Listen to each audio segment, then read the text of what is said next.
Welcome, ladies and gentlemen. This is Sportsballin, your home for all things sports.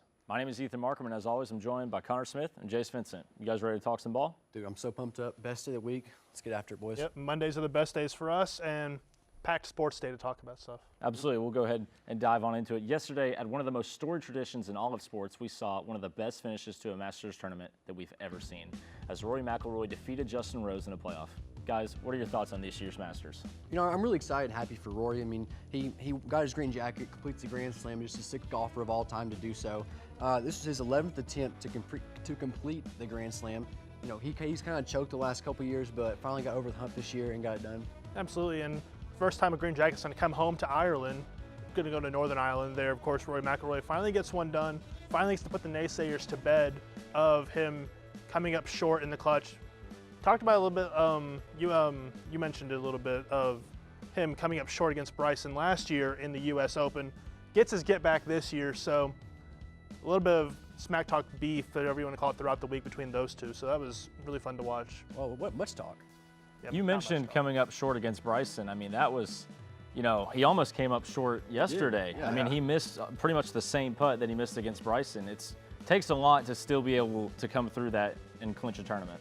Absolutely. I mean, but like, you know, he lost it last year. He's had to go through these moments so many times that, you know, once you have a shot like that and you're just down about it, and then, you know, a guy misses a shot, you go to sudden death and you think, okay, I've got a second chance. I'm not going to let it go this time. I've lost so many times by just a little bit. I'm not going to do it this time. I'm going to come out on top, and that's what he did. And a performance that we're not really touching a little bit was really from Justin Rose. Could have been the oldest player to win the Masters. Came just short. He really came back strong really there. Was at 6 under, then had that big eagle down there on 16 to really come back, get him to 8 under, get him to that point where he was then tied for third with Oberg as well. And then that's kind of where DeChambeau fell back down to 7th is where he tied to finish out. So while DeChambeau was stumbling down, Rose was going up, and that's really what made it fun down the stretch, to watch Rose climb up while McIlroy was kind of like staying complacent where he was with the lead. Yeah, I mean, Rose just had an amazing round 4. You know, he led for the first 2 days of the tournament. Round 3 kind of fell apart, so just really great to see that he was able to come back. You got to hate it for him, a guy who's never won one. He's played that course a lot of times, but just another great Masters. Absolutely. Last Monday, the Florida Gators defeated the Houston Cougars 65-63, making a late comeback in the second half to win their 3rd championship in program history. Guys, that matchup certainly lived up to the hype. Absolutely, man. I mean, it was a great ball game, 65-63 Florida. In my opinion, one of the better national title games we've seen in recent memory. And if you remember, you know, back to the game, it was a lot similar to the Auburn game. Florida was down at halftime. They were getting bodied in the paint. And then the bigs for Florida, Alex Condon and that crew, just took over the second half. They really made a physical Houston team look little. And they come down, hit a couple shots at the very end, and they're the national champions. And what impressed me was Florida's defense, really holding Houston just one player in double figures, and that was L.J. Cryer with 19. And even when Houston was doing a great job on the defensive side, they held Walter Clayton only 11 points. And you can say only 11 points, but he only had 3 field goals the entire game. And really, the one player stepping up for Florida was Will Richard, the Belmont transfer, shot 50% from the floor and had 18 points. And I think that's just what was the difference between these two teams, is that Florida just had a couple of too many pieces. They had 4 players in double figures versus Houston just having 1. And that was really just the stretch. Florida played Florida basketball. They were trailing at halftime, came back in the second half to really take it all. And that's the Florida team that we expected to see, because this is the Florida team. They hadn't lost a game since February 25th. So finishing the season strong, and that game was at Georgia in an 88-83 game. Yeah, I mean, they had a great season all around. Houston just kind of fell apart in the late stage of that game. I will say, as great of a game as it was, probably the most anticlimactic ending Dude, it was rough. A national title game. And you got to feel for the guy, because, like, what he should have done, because if he would have picked it back up, it would have been in travel.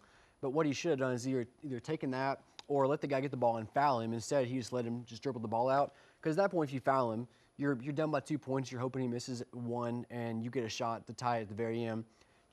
I understand what I'm thinking, but, like, that's the national championship. You got to use your brain, man. Yeah, that's kind of how I feel about that. You can pick it up and then try to foul, then you go from there. So, I mean, at the very least, you've got to give yourself an opportunity, right? Absolutely. I think a big part of that definitely falls on Coach Sampson. You got to call a timeout there and actually draw a play up. And they didn't really come out with anything. And I think that's what really led to them losing. But just overall, what a great tournament. Oh, it's what it, you know, seeing how like the Auburns and the Florida last year, like them getting eliminated in the first round, and then making that comeback, Final Four, and then my hot take last week, the best Final Four since 2004, like you said. Great tournament, one of the better ones I've seen in the last couple of years, and then an instant classic in the national championship. Yeah, and for all the grief that it was getting for chalk, I mean, that's just what you love as a sports fan, watching the tournament with the best teams playing in the best moments. That's what you want. You don't. That's really kind of what you want. Really, there's not much of the Cinderellas. I mean, you can have them in the first round, but not really down the stretch of the game. They're fun, but you want to see the best teams make it to the promised land.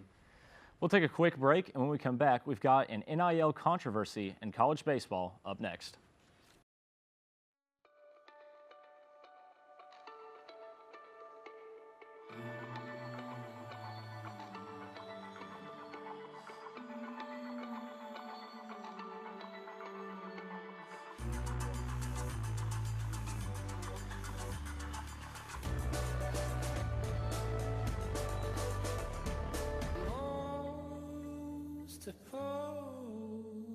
Now shush,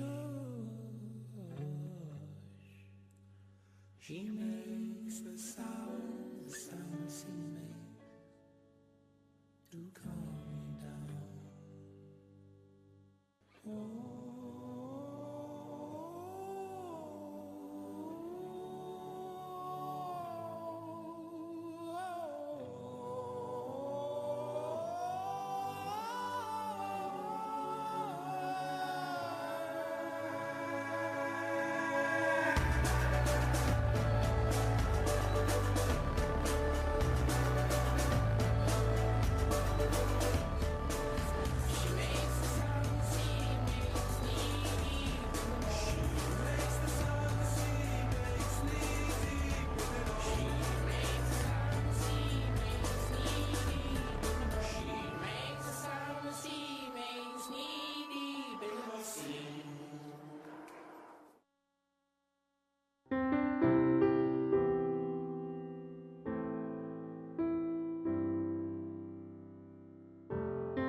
Serving the nation's poor and vulnerable regardless of faith, and advocating on their behalf, we are Catholic Charities.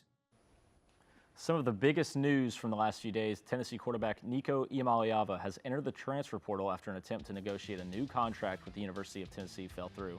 Iamaleava skipped a team practice and a team meeting on Friday, leading to the Vols' decision to move on from the young quarterback.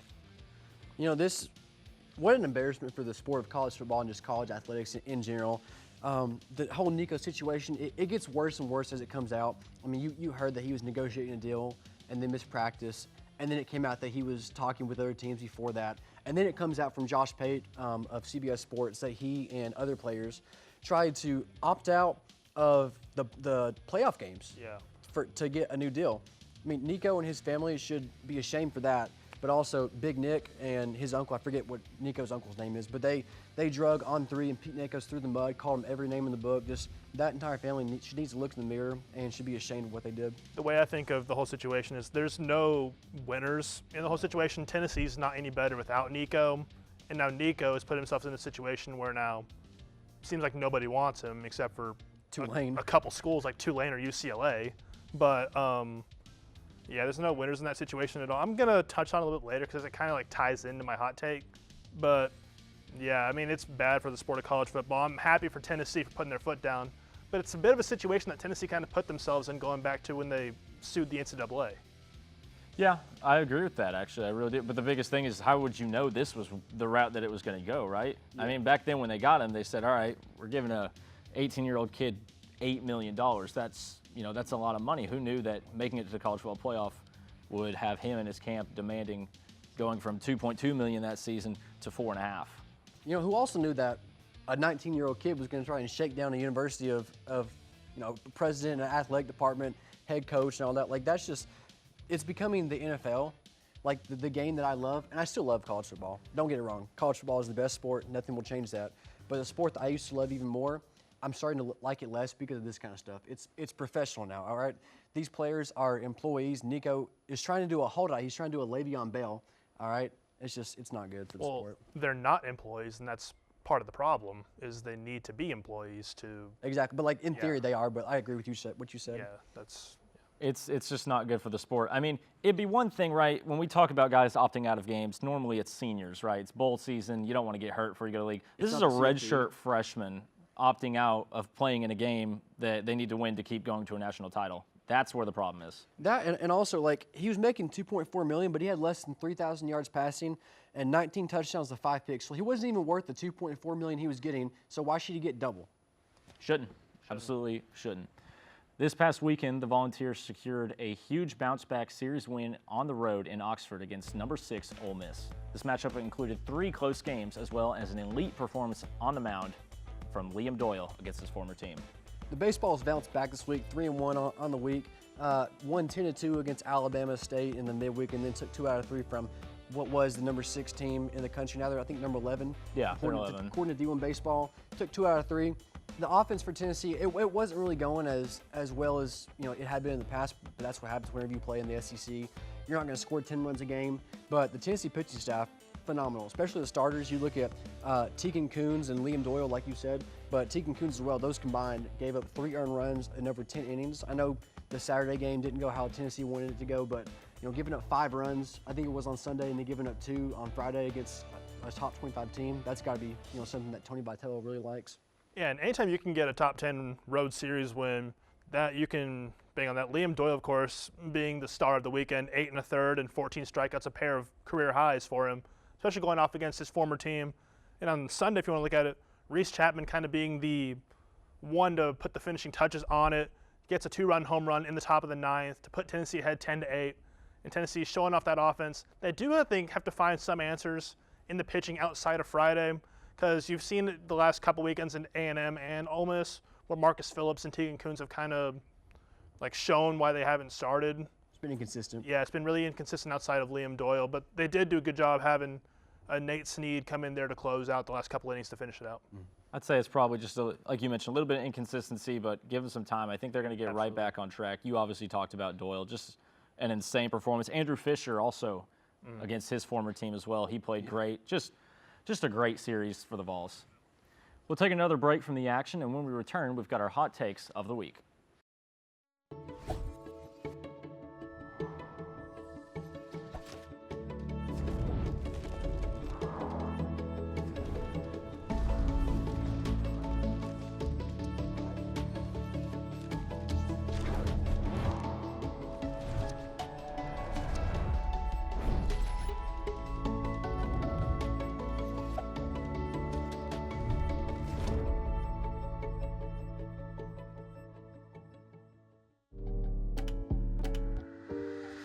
There's only one thing that will save somebody's life, and that is naloxone nasal spray. Get 911 on the phone, get the emergency responses there on their way.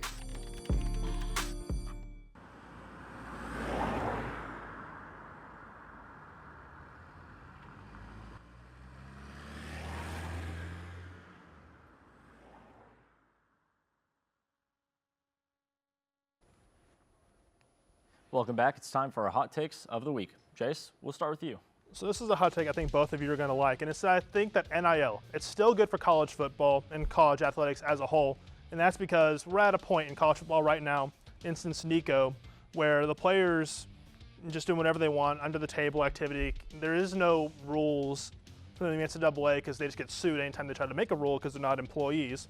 So my solution is, well, it's a temporary solution because there's no permanent solution to a problem because there would just be something else that comes up, is the athletes have to become employees of the university, and the NCAA has to try to pass some sort of antitrust law to the point where there can be rules enforced on salary caps and certain amounts of, like even a players' union of sorts within the conferences of what the players can make, and that there's actual rules in place like it's the NFL or a professional sports league. I think I would agree with that. I 100% agree. I think NIL is great because these colleges are making millions and sometimes billions of dollars off these players. They deserve a cut. But at the same time, when you have situations like Nico, you have holdouts, you have guys, You know, it always burns me up to get on social media and see a tweet by like Hayes Fawcett or some college football guy that says that they're renegotiating a deal or they've re-signed a deal. It's like, bro, this is not the NFL. This is college, okay? They deserve NIL, but there has to be regulations. Having no regulations and making it the wild, wild west is not good for the sport. Absolutely. Absolutely not, and that's been the biggest problem the whole time. There have been zero regulations, and like you mentioned, every time they try to enforce any rules, they just get sued and lose the lawsuit. So I definitely agree. I think it's still good for the sport. I think there's still a lot of benefits for NIL, especially for players who are maybe transferring from smaller schools to bigger schools. But I think there definitely need to be some regulations put in place, at least to kind of maintain some of it. 100%. Connor, we'll go to your hot take. You know, I'm keeping it in college football, and mine is that UT not calling Nico Iamaleava's bluff will, to a certain extent, save college football and will be a major turning point in the NIL era. If they caved in and paid him the $4 million that he wanted, it would set a precedent that all players could do this. I know they did it during the CFP because Josh Pate of CBS Sports said that there were several players, including Nico, that tried to hold out for games because of NIL. But if they were to give in and give them the money, that would have set the precedent that anyone can do it. And you'd have had probably 6, 7, 8, 9 guys a year doing this on teams. It would have made it so much worse. You know, I don't really like Tennessee whatsoever, but got to give them a crisp dap up right here. Great job on potentially not really saving the sport in general because it's still in a bad place, but keeping it from being in a much worse place. Yeah, I'm in favor of Heupel saying hell no to Nico and putting him in his place of not just letting him do what he wants. Absolutely, I think it's great for the sport. I mean, because not only does it set a precedent that players can't just be bigger than the schools they play at, right? Let's be honest, guys. Nico has all the talent in the world, but did not show almost any of it last season. No. 2,600 yards, 19 touchdowns to 5 interceptions against playoff teams, 4 touchdowns and 3 picks. He just did not show what he was supposed to be. And if you all of a sudden give that guy a raise, what happens to the players who deserve a raise, or even players that don't? It would set a horrible precedent. I 100% agree that it's really helped the sport. Could you imagine like at Ohio State where you have all the star-studded players and you have like Julian Sayin, Jeremiah Smith, Carnell Tate, Brandon Ennis walking in at once and saying, hey, if you don't pay me X amount of dollars, I'm just going to sit out. Because when they say, well, why is that? Like, that's not right. They're going to say, well, Nico did it. Tennessee let it happen. But by Tennessee not letting that happen, players know, okay. And also with Nico, he's getting offers from Tulane and UCLA, okay? Yeah. It shows that that's not tolerated in the sport. Absolutely. It's been huge for the sport. We'll now go to my hot take. And my hot take, just to kind of move away from college for just a moment, is that Travis Hunter will be a bust at the NFL level. And my reasoning is not that there's a lack of talent. It's not that there's a lack of skill. It's simply that the NFL has a 17-game schedule. They're pushing to make it 18 games. That's not including playoffs. I don't think there's a single player who can be durable enough to play through all 18 games or the regular and then the postseason if he's playing both sides of the ball consistently. See, I'm going to agree and disagree with you at the same time. If he thinks he's going to go out there and play like he did at Colorado, where it's both sides of the ball every snap of the game, not happening. But teams like the Jaguars, and I believe there's a couple others that the plan, if they were to draft him, is for him to play cornerback full-time and to get like 10 to 5 snaps on offense as a receiver. If that's the case, or if it's vice versa, receiver full-time, a couple snaps on defense, I think it'll work, and you'll be wrong on that. But like I said, if they want to do it like he did at Colorado, not happening. And it's not a skill issue, it's just the durability of a 17, 18-game schedule. Yeah, that's kind of how I feel about it, is really he'll have certain packages, I'm sure, on offense is what he'll play, like if it's like a trick play or something like that, or even like certain like set packages. But I think he's mostly going to be a defensive guy, corner, and that's really what they'll do is use him like certain ways that they've used other players before that are hybrid. Absolutely. And, like I said, I don't think it's a lack of talent because offensively had over 1,200 receiving yards in his last season, 16 total touchdowns on defense, 11 pass breakups, and 4 interceptions. So he's a guy who can make a lot of plays on both sides of the ball. But if he gets drafted to a team that is going to try and force him to play both sides consistently, I just don't think it's going to work out. I agree with you 100%. Yeah. I don't think there's any player that we've ever seen in the NFL that would be durable enough to handle that, especially with longer seasons. Yeah, I mean, even the best 2A players couldn't do it. Yeah, I just don't think it, We'll be back here in a moment where we'll have our favorite segment. It's Connor's Question right after this. Your Marine Corps' way of life is to defend the American way of life.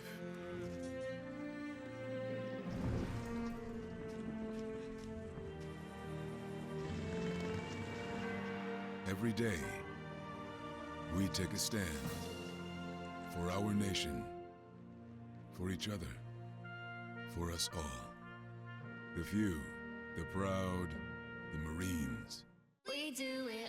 The stars come to Middle Tennessee State University, and students come here to become stars, no matter what they pursue. We do it. We're the only college of media and entertainment in the world, just outside the heart of Nashville.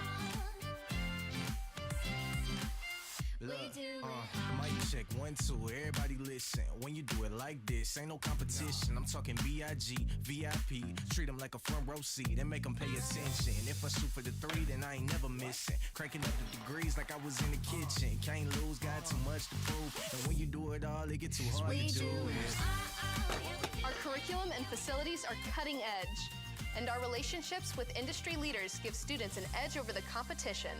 Check it out. You can get real-world experience with degrees in recording industry, media arts, journalism and strategic media, and more. Media and entertainment at Middle Tennessee State University. Learn to shine. You can't buy a best friend. You can love them, pet them, care for them, whether they want you to or not. You can take a picture, you can jump, yell, you can fly to the moon, travel the world, or just stay in bed. You can't buy a best friend like that, but you can adopt one. 'Cause we're connected.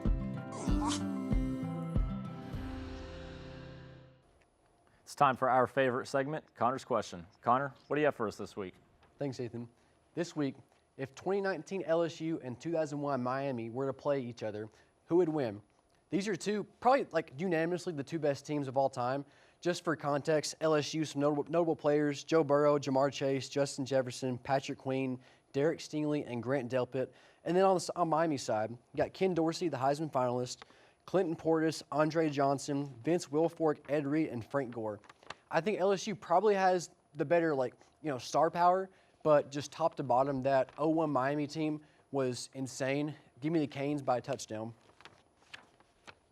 Man, That is tough. I gotta think about this one for a minute. Yeah. I would take Miami. I would take Miami. Yeah, that's kind of. I'm gonna agree with you. Give me Miami because 2019 LSU's defense was kind of bad. Yeah, honestly, I think Yeah. I think they were probably the worst championship defense of all time. Yeah. They were just not very good. You look at the Bama game, and I get Bama had a loaded offense that year. You give it 40. They gave up, I think, 40 to Mississippi State. Gave up nearly 40 to Texas. Not a great defense. But just looking at the stats, 2001 Miami, they had 6 All-Americans, a Heisman finalist, which was Ken Dorsey, and then 17 total first-round draft picks on the team, including 5 that year. Well, now the more that I think about it, right? Okay. Let's step back just a moment and look at who they had on offense. Because while yes, I mean Miami did have Ed Reed, right? Which one of the best defensive players of all time. You got to cover both Jamar Chase And Justin Jefferson. That's going to be tough. You know what? That's going to be tough. Defense that's was terrible. That's gonna be tough. Defense was terrible, but you know what? Give me 2019 LSU. No. I think, Hey, you know what?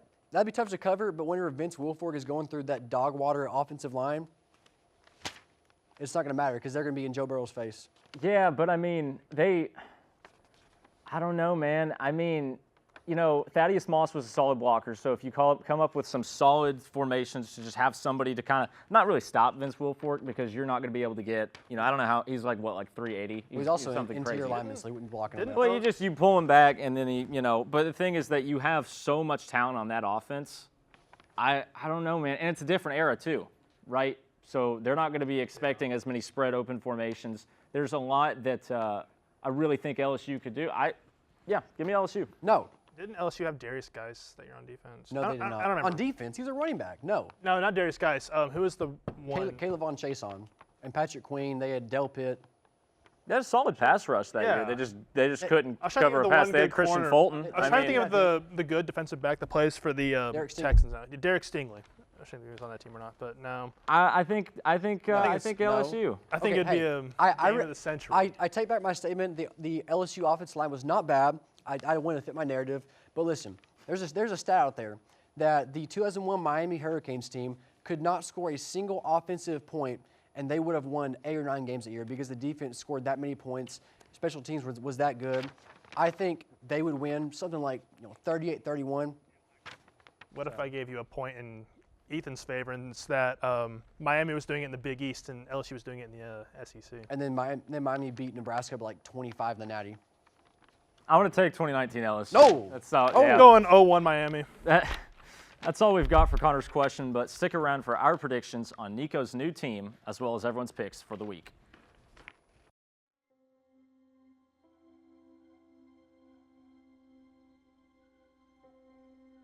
My biggest fear in the middle of my addiction was that I would never be able to get over it and that my kids wouldn't have a father.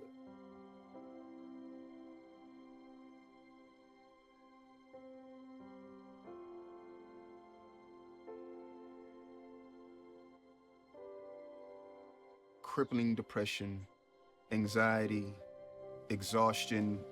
I was in prison and her mom had a heart attack. There's a lot of institutional issues and challenges that suggest to us that dads aren't essential, and I've always rejected that.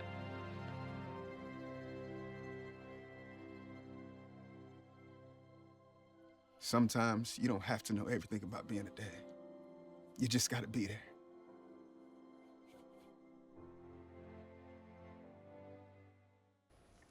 We're now here at our final segment of the night, and we'll start things off with our predictions for Nico Iamaleava's new team. For me, it's not UCLA because Madden Iamaleava's little brother decommitted there, left a bad taste in UCLA's mouth. UNC's out of it. So to me, it's down to either Southern California or Texas Tech. I think Texas Tech will go all in to get Micah Hudson, a really good receiver because he's back at Texas Tech. So give me the Weta-Wetas. Let me go with Tulane.